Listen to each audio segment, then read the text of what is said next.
Welcome to the show. We're talking about magical powers and mystical beings. Anyone for Jinn. And we're talking about mermaids, dragons, all types of mystical beings. And with us today is a very special guest, Dr. Christian von Lahr, who's co-author of the book along with myself. And he has his own television show called Messenger and a website as well. MessengerOnTV.com. MessengerOnTV.com, and we were talking about centaurs in the last segment. You wanted to expand upon that. Not a well understood spirit form, by the way, and we hear of it sometimes in Greek and Greek philosophy and Roman philosophy. Remember, the Greeks and Romans were taking a lot of their old stories and philosophies from Atlantean times, from Plato and Aristotle, from old Persian and Babylonian stories, and sort of putting it together and trying to retell the story. Now, the centaur is actually a carryover from not Atlantean times, but Lemurian times. Really? Okay? And this is what distinguished the Lemurian times in the end, is they started developing this instinct and man-like conscious where we're going to have an ego. And so when we go through the ends of these races of life, we actually change in some way, and we will too when that time comes. But that developing, or that acknowledging that we've gone from an animal form instinct to something of a human conscious, which means self-awareness, was manifested basically in the life form we call centaur. Now, where do we see proof of this? In Egypt. That's exactly what the Sphinx is doing. That human head on top of that animal body is the same thing, looking over the endless sands of time, indicating that there's a future beyond even that transformation. So that's a transformational wisdom being saying, wait a minute, I knew I had a different kind of life and different purpose, and that's where I developed all these instincts. Then I developed self-awareness, which is the purpose of man right now. But what does the future hold for us? This is why it's a wisdom being, and it's very symbolic. It is, and the centaur is very special in that it's okay to expand our awareness. It's okay to think about going to different places and doing different things on the earth even. And the whole message is that go ahead and try things out. Go forward. Try new experiences, because if you need help getting back, the centaur will be there for you. Yeah, but you know, that has a broader way of looking at this. That finding your way back, okay, which is part of the purpose of the centaur, okay, finding your way. There's a cosmic story there to be told. Yes. So they're going beyond our self-awareness, which is ego-based, and remember, we're looking over the sands of time to a future when we probably can't perceive what humankind will be like then, okay? And by the way, we'll go back to being less dense. We'll be more like Atlantean. Isn't that where we're going right now? Less dense? Yeah, after 2012, December 21st, 2012, we start the stage of becoming less dense.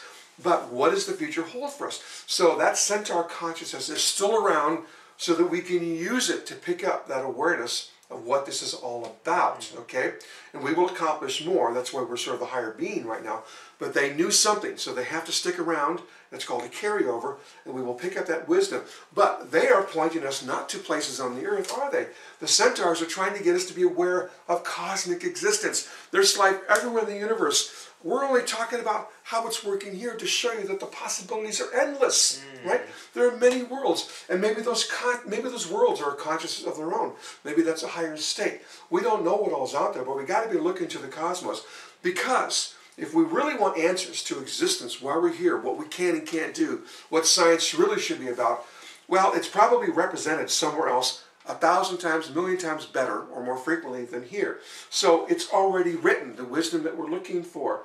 So this particular wisdom being is trying to say, hey, start looking out there and you're going to find some of the answers, and they're actually going to be intuitive, because what you find out there is probably represented in the smallest plant. There's something, a genius, there's some divine wisdom innate in everything. Wow, that is really powerful. And it kind of reminds me of Leprechaun Mama, who's one of the wonderful leprechaun ladies who also writes in this book. And she talks about her excitement about the galaxies intermixing. And you know, our galaxy is on a path towards, what's the other one that Sagittarius? Sagittarius is sort of going to slide right through the Milky Way. But people don't realize, Christopher, how far away these stars are. You know, there may be a billion stars in Sagittarius, and probably many times more than that in ours, but stars are so far apart that that entire galaxy can float right through ours without affecting. And there may not even be one collision. Wow. That's how much space we're talking about. But the main point is that we're going to be getting that knowledge by intermixing with that galaxy. There's so much of just the Earth is vibrating a special vibration that only we are sending out to other planets. And it's a whole galaxy. So you think there must be billions of planets also, in addition to all the stars, okay, and novas and supernovas, that all have their own energy, their own purpose. Their own knowledge. Nothing's by chance here. Every star means something. And we're getting a kind of energy, and it helps us to stay in track and go in a particular direction. We're actually controlled in that sense so that we can't fail. And so if this is happening, it's probably the right time to get some other influences that we haven't experienced in the Milky Way and blend that into us, and that'll help us transition more. Now, nature spirits are part of this, and you were mentioning them right now because they have been here such a long time, and they live so long that they've seen this, they've recorded it, they're aware of it.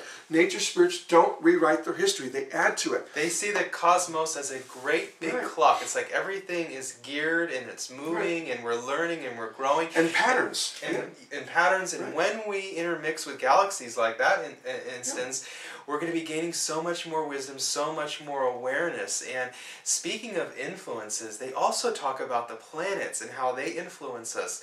So in the book Magical Powers and Mystical Beings, Anyone for Jinn, they talk about, say for instance, how Mars is all about honor and about family and about valor, and that planet is sending a vibration. And it's interesting that Mars also I associate spiritually with the Archangel Michael, by the way, also represents all the virtues, truth, honor, valor, integrity, chivalry. But to most people, he represents the strength and the power. And the ancients would say that life actually has to move from planet to planet, not necessarily even in our solar system. But life is so short, like in this world. But since there is no end to time from a cosmic perspective, when we think of things like eternity and ends of time, those bounded things, we have to acknowledge that those are related to the current state of the universe. The universe itself could come and go away and then start all over again. And there could be many universes, many depths of them.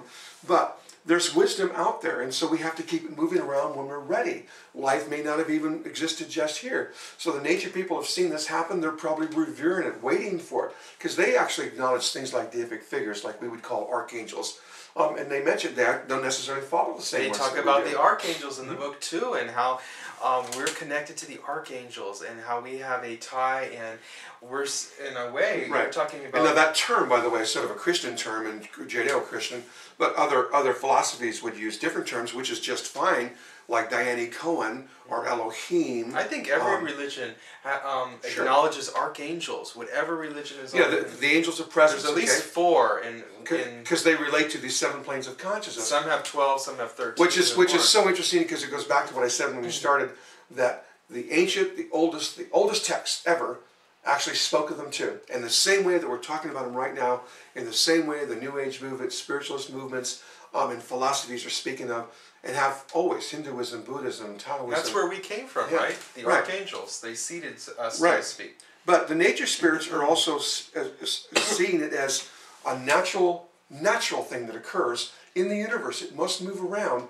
to get different influences there. And you were talking about the planets. The planets have a particular alignment and a particular constitution themselves. Mars is not the same as Venus or the same as Jupiter. They're constructed differently, different forces, different purposes. And it isn't all gravitational, okay?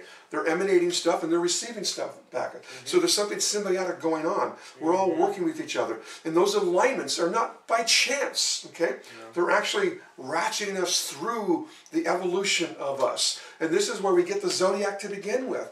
The animals in the Zodiac, those 12 levels, that stages of the Zodiac are going through stages of consciousness. The trials of Hercules is what they represent.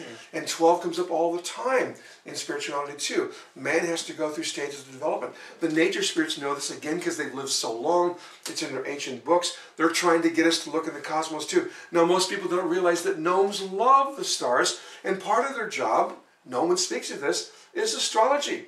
They actually watch the cosmos and the stars. Do they watch it? Because they see the patterns. Every single night they say it's very important for them to study what's going on in the nighttime sky. They're tracking everything. Right. And our gnome Peter-Jon says he came from another planet. And I think, haven't most of us come from a different planet? Well, you know, even the consciousness of a rose has probably come from somewhere else. Every rock, everything here had to have come from somewhere else. Because as I mentioned, things come and go away. Planets don't live that long. And even the universe goes away and comes back again, but our consciousness persists. So we have to keep going to different training grounds, different proving grounds.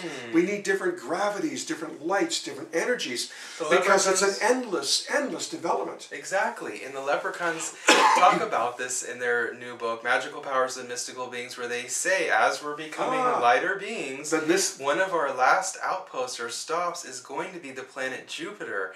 And Jupiter is all about fairness and justice. And they said, that's a great last stopping point for us before we go out into the cosmos and teach people about our solar system, bring our knowledge and learn from others, because once we get that, everybody's equal, everybody deserves to win, everybody deserves good things, and we'll be ready to represent this solar system. Isn't that incredible? That's true, but you opened up the door to something very fantastic when you mentioned the leprechauns and planets and the astral plane.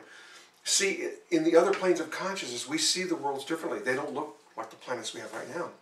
There are other planets in existence that we can't perceive right now. And this is why some of the ancients spoke of planets that are no longer there. They talk about Vulcan in the book. That's and sort of the nature people. Because in the astral plane, I should do it this way. The planets are evolving too, just like we are, through states of consciousness. So it's possible there are extra planets up there. For example, when a clairvoyant looks in the astral plane, we actually see two suns, because there's a transition going on with the sun. Like in Star Wars. I think George Lucas knew a lot more than most people realize. And in some states, we don't see planets that we know are physically here. Because you can't perceive them in the conscious level if we're like up in the mental plane or a plane higher. So when we come back, we're going to continue our exhilarating conversation about magical powers and mystical beings with our special guest, Dr. Christian von Lahr.